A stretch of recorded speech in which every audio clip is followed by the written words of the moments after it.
Stiamo organizzando referendum e vi chiediamo di firmare perché vogliamo affermare la libertà delle persone nel lavoro. Per essere liberi nel lavoro devi avere uno stipendio dignitoso,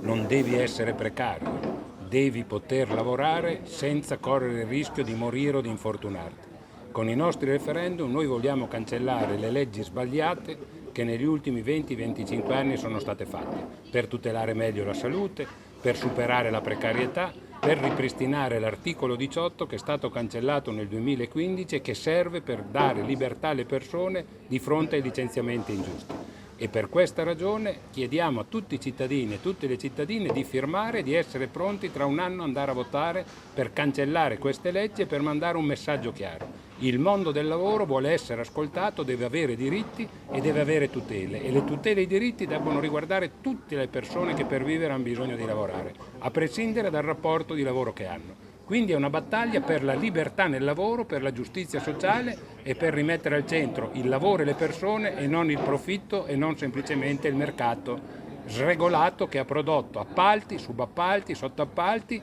e sta determinando una quantità di morti sul lavoro e di incidenti che non sono più assolutamente accettabili. Noi non abbiamo nessuna intenzione di fermarci e vogliamo davvero cambiare questa situazione.